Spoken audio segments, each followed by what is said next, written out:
Halo semuanya, selamat datang di segmen analisa. Hari ini ada statement terbaru dari kuasa hukum timnya Yosep, Arigi, Abi, dan juga Mimin. Fajar Sidik mengatakan bahwa ada satu hal yang sangat janggal pada saat melihat prarekonstruksi yang lalu, di mana ada adegan Yosep ini mengangkat Amel, membopong lewat pintu depan menuju ke bagasi Alphard warna hitam tersebut. Ada beberapa hal yang menurut kuasa hukum Yosep ini bahwa kejanggalan yang sangat tidak mungkin dilakukan oleh Yosep. Tentunya menurut Fajar Sidik bahwa kliennya itu menolak dengan tegas apa yang dikatakan Danu semua itu. Bagian poinnya adalah pertama begini, ketidaksinkronan tersebut. Pertama adalah kalau Yosep yang mengangkat Amel lewat pintu depan, kenapa kok cuman ada 2 noda merah di bajunya? Harusnya menurut Fajar Sidik, ya ini kan kemana-mana darahnya gitu, nggak cuman 2 titik doang. 2 titik itu kan diketahui itu berada di dekat kancing bajunya, kemudian juga dekat kerahnya. Kenapa bisa seperti itu? Oke, itu pertanyaan yang pertama dari kuasa hukum Fajar Sidik. Yang kedua adalah, itu Yosep itu badannya kecil, kemudian Amel itu pasti berat banget. Apakah mungkin orang tua bisa mengangkat seperti itu? Oke, hanya 2 poin itu yang sebenarnya berusaha disampaikan ke media massa lewat Fajar Sidik ini. Menurut aku sih hal yang wajar. Kita coba gali lebih dalam, teman-teman. Terkesannya yang disampaikan Fajar Sidik ini cukup masuk akal, tetapi kalau kita gali lebih mendalam, sebenarnya cukup masuk akal. Pertama kita bahas adalah mengenai kenapa cuma ada 2 noda merah doang, teman-teman. Sebenarnya kalau kita cek jejak digital, seperti teman-teman yang juga komentar di YouTube ini bahwa anjas bahwa mengenai pakaian Yosep yang ada noda merah itu dikatakan Ibu Sumarni, Kapolres Subang saat itu dikatakan bahwa itu sudah 2 hari setelah kejadian, itu sudah ada berita tersebut.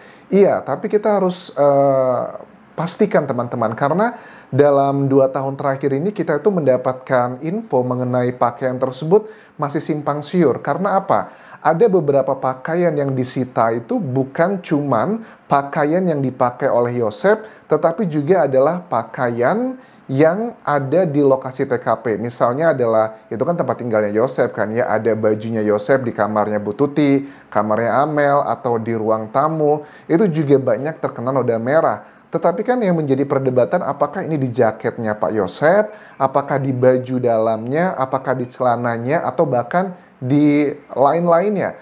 Kalau dari 2 tahun terakhir ini kita mengawal kasus Subang, yang dijadikan bahan untuk barang bukti yang merujuk ke alat bukti ini adalah pakaian yang ada di bagian dalamnya. Ada kan Pak Yosep itu memakai 2 lapis ya. Pertama itu kan jaket yang warna merah, di dalamnya itu adalah ada polo shirt. Nah, polo shirt itulah yang menurut aku dijadikan sebagai alat bukti, karena Pak Yosep kan pernah menyampaikan sejumlah keterangan di Kompas TV ataupun juga di TV One pada saat diwawancara. Pak Yosep dengan tegas mengatakan itu sebenarnya noda merahnya tuh hambar-hambar kok, cuman ada di balik kancing dan juga ada di kerahnya. Nah, ternyata setelah aku cross-check, ada beberapa hal yang mungkin ini baru kita ketahui beberapa belakangan ini belum ada sih statement resmi dari penyidiknya seperti apa. Tapi dari data yang aku kumpulkan dari berbagai sumber, baju yang diambil, yang dijadikan barang bukti ini adalah baju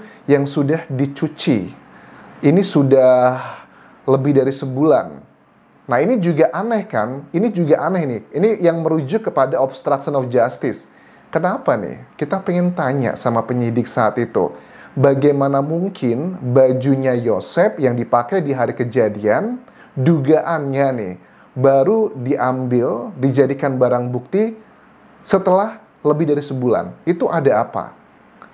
Kalau yang dikatakan di jejak digital, kata teman-teman, sudah diambil anjas. Apakah itu di jaketnya? Kan jaketnya katanya ditaruh di kursi. Ya mungkin aja kesiram-siram itu untuk mengaburkan gitu.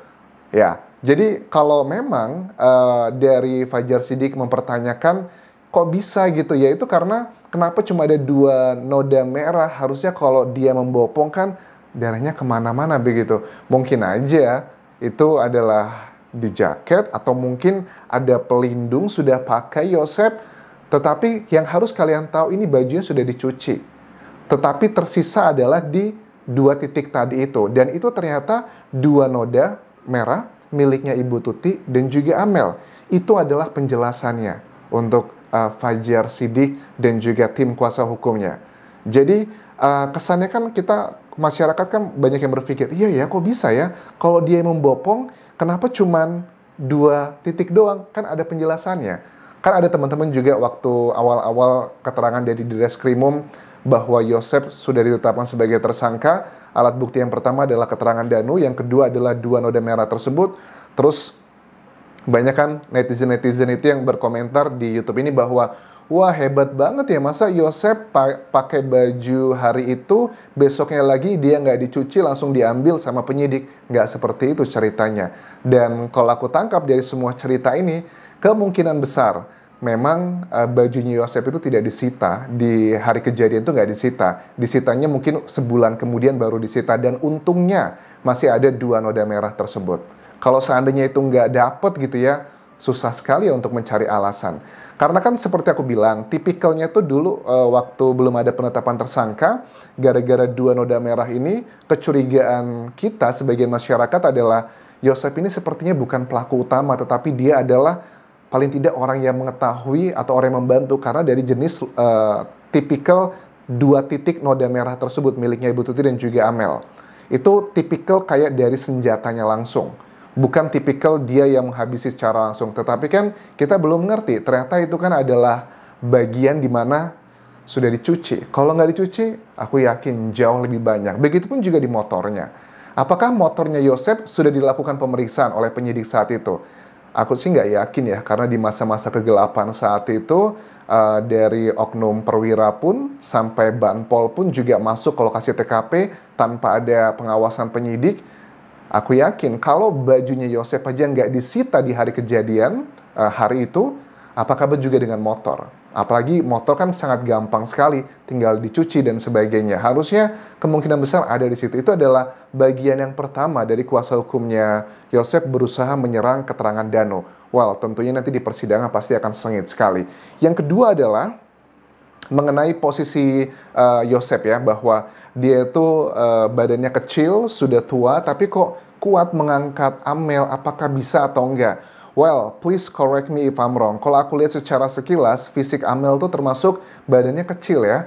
Perempuan itu kelihatannya gede, tapi kalau ditimbang tuh kecil teman-teman. Paling Amel tuh 40-an kilogram loh. 40-an kilogram itu ya kayak 1 galon itu aja paling 2 kali gitu loh. Yosep juga pria, apalagi dia juga atlet golf. Dia tiap hari bergerak, kegiatannya banyak, jadi masih sangat sehat sekali. Kalau dikatakan bahwa sosoknya Yosep sekecil itu dan usianya tua, tapi kuat ngangkat Amel, ya bisa. Karena kan dia atlet golf gitu. Jadi tidak masuk akal menurut aku kalau itu dijadikan alasan untuk menyerang Danu. Well, sama sekali teman-teman, aku bagian ini tidak membela Danu, tapi aku yang bahas adalah kontennya. Dan kebetulan konten yang mengenai isu tersebut ya memang mendukungnya ke Danu, dan Danu adalah mengatakan benar. Terus juga sama, kenapa kok aku cenderung setuju dengan apa yang dikatakan Danu bahwa Yosep itu membopong Amel lewat pintu depan, sedangkan Ibu Tuti itu diseret lewat belakang. Karena kan memang juga sama, temuan DNA di awal kasus ini terjadi kan memang hanya ada DNA-nya Ibu Tuti yang terseret. Ada jarak, ada jejak dari pintu belakang sampai menuju ke area parkiran yang khusus untuk Alphard di samping rumahnya. Itu kan hanya ada jejak DNA-nya Bu Tuti. Makanya aku bilang ya keterangan Danu make sense, dan Amel ternyata betulan dibopong oleh Yosep lewat pintu depan, dan itu sangatlah masuk akal sekali. Ada yang bilang bahwa ini kan sudah siang Anjas dan sebagainya.